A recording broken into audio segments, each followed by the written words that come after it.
Drama سانول یار پیا اس موڑ پر آ کے مزید دلچسپ ہو جاتا ہے جب سانول پیا کی مدد کرنا شروع کرتا ہے۔ جب سے سانول پیا کے ساتھ کھڑا ہوتا ہے، داؤد کی دشمنی اس سے ہو جاتی ہے۔ وہ سانول کے لیے مشکلات پیدا کر دیتا ہے اور اس کا جینا حرام کر دیتا ہے۔ مگر اسی دوران سانول کے ہاتھ ایک ایسی چیز آ جاتی ہے جو داؤد کے لیے خطرہ بن جاتی ہے۔ اب سانول پلٹ کر داؤد کے ناک میں دم کر دیتا ہے اور اس کی چالوں کو ناکام بنانا شروع کر دیتا ہے۔ جب سانول پیا کا ساتھ دے رہا ہوتا ہے تو داؤد اس پر حملہ کرا دیتا ہے۔ یہ منظر سسی اپنی آنکھوں سے دیکھ لیتی ہے۔ سانول کی یہ حالت دیکھ کر سسی سے برداشت نہیں ہوتا۔ اسی دوران اس کا شوہر ڈپٹی کمشنر بھی اس کے ساتھ ہوتا ہے۔ دونوں یہ منظر اپنی آنکھوں سے دیکھ رہے ہوتے ہیں۔ ڈپٹی کمشنر حیرت سے کہتا ہے، یہ تو وہی آدمی ہے جس نے ہماری جان بچائی تھی۔ مگر اس کے ساتھ یہ لڑکی کون ہے؟ وہ دونوں فوراً سانول کو ہسپتال لے جاتے ہیں۔ کچھ دیر بعد سانول ہوش میں آتا ہے اور بہتر ہو جاتا ہے۔ تو ڈپٹی کمشنر پیا سے پوچھتا ہے، تم لوگ کن لوگوں سے لڑ رہے تھے اور اس کی اصل وجہ کیا ہے؟ سسی سانول کو دیکھ کر سمجھ جاتی ہے کہ یہ لڑکی اس کی زندگی میں محبت بن کر آئی ہے اور سانول کی ویران زندگی میں خوشیاں لے کر آئی ہے۔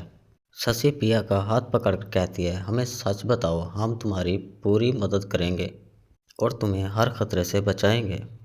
پیا سچ بتا دیتی ہے کہ ان کے پیچھے ایک خطرناک مافیا ہے جس کا نام داؤد ہے اور سانول اسی وجہ سے پیا کا ساتھ دے رہا ہے۔ اور پیا نے یہ بھی بتایا کہ انہوں نے قانون سے مدد مانگی تھی لیکن کسی نے ان کا ساتھ نہیں دیا۔ یہ سن کر ڈپٹی کمشنر کہتا ہے، تم بے فکر ہو جاؤ، یہ کیس میں خود دیکھوں گا اور داؤد تمہیں نقصان نہیں پہنچا سکے گا۔ اب اس کے برے دن شروع ہونے والے ہیں۔ اس کے بعد ڈپٹی کمشنر داؤد کے خلاف سخت کارروائی کرتا ہے۔ اسے تھانوں اور عدالتوں کے چکر لگواتا ہے جہاں اس کا غرور اور طاقت آہستہ آہستہ ختم ہونے لگتی ہے۔ دوسری طرف سسی سانول کے کمرے میں ڈیپو کے پاس جاتی ہے اور وہ جاننا چاہتی ہے کہ کیا سانول واقعی پیا سے محبت کرتا ہے یا اس کی کوئی غلط فہمی ہے۔ سسی ٹیپو سے وعدہ کرتی ہے کہ اگر وہ سچ بتائے گا تو وہ سانول کی مدد کرے گی۔ ٹیپو سچ بتا دیتا ہے کہ پیا کو اس سے محبت ہے اور سانول بھی اس سے محبت کرتا ہے اور اس کی زندگی میں پیا خوشی لے کے آئی ہے اور پیا نہیں چاہتی کہ وہ اب اکیلا ہو۔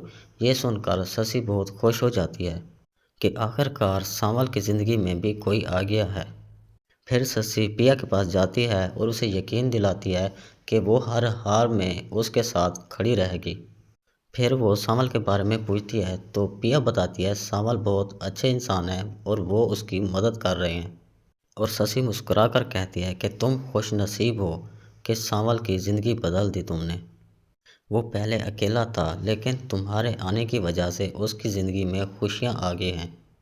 پیا حیران ہو کر کہتی ہے، کیا آپ سانول کو جانتی ہیں؟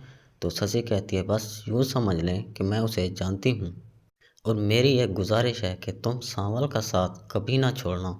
تمہاری ہی وجہ سے اس کی زندگی میں بہار آئی ہے۔ یہ باتیں پیا کو سوچ میں ڈال دیتی ہیں اور سسی وہاں سے چلی جاتی ہے۔ اب بات یہ ہے کہ کیا واقعی سسی پیا کو سانول کی زندگی میں لائے گی یا سیٹھ داؤد کوئی اور چال چلے گا؟